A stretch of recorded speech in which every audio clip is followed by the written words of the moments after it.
Hey, I'm Pauline, and today I'm going to be talking to you about The Unbecoming of Mara Dyer by Michelle Hodkin. So if you haven't heard of this book, although I'm pretty sure you probably have, it's basically about a girl, Mara Dyer, who wakes up from this horrible accident where two of her friends and her boyfriend have died, not remembering anything. And it's this horrible accident where the roof of this building caves in and kills her two friends and her boyfriend.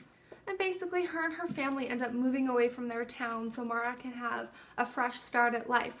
But it doesn't exactly work out that way because creepy things are happening and people and animals and things are dying around her and she doesn't know why. So the average reviews for this book are on Goodreads, it's an average of 4.13, and on Amazon it's an average of 4.2. And I was actually a little surprised that the average reviews were so low.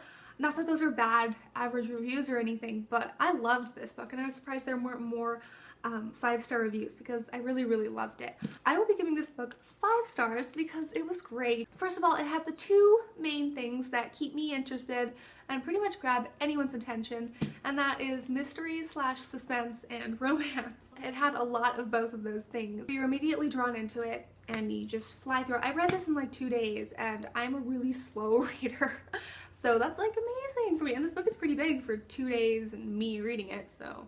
The mystery is done really well in this book. It just keeps you interested and confused enough that you just have to keep reading and figure out what's going on. You want to figure out what really happened to Mara's friends, how they really died, because you're not quite sure what happened, and neither is Mara because she doesn't really remember. And it's also kind of scary and creepy, which is awesome because I love sort of scary, creepy things. And since it's told from Mara's point of view, you get to find out sort of her memories as she finds them out as well, which is also really interesting. And I love Mara as a character. First of all, she suffers from PTSD because of her accident, and I really like how the author incorporated that and sort of made her seem sort of unstable and confused, and it was just really interesting how that was done. One thing I thought was interesting is that she has hallucinations, and since it's told from Mara's point of view, sometimes you're really not sure whether what she's seeing is there or not, and so you're not even sure what's happening. It was just really cool and interesting, and I love that factor of the book. Even though I gave this book 5 stars, I do have a few things that I didn't really like. First of all, I was a little confused towards the end of the book. I felt like, without giving anything away, when Mara's situation is explained, I didn't really completely understand it. I felt like it could have been done a little bit better. I felt like it was just a big information dump and I was just like overwhelmed and going like, wait, what are you talking about? And so that was a little confusing. I had to reread it to sort of understand what was going on. So there was that. Also, I didn't really like Noah, which is the guy she falls in love with. This isn't a criticism of the character because his character is done really well and you understand him and get to know him. At first, I just didn't like him. I don't know, I thought he was kind of annoying and a jerk. But his character progresses and I did like him towards the end of the book, which I suppose is what she meant to happen. It was just a thought I had. So as for thematic elements, this book contains every single one of them, I'm just gonna say. As for violence, well, people do die in the book, so there's that. There's nothing like super gory or disgusting. Like, there's no needless gore. There's no gore in this book. It's just, you know, people do die, so it's there. There is a lot of language in the book, I'm gonna say. Many F-bombs are dropped, so if you don't like that, there's lots of F-bombs.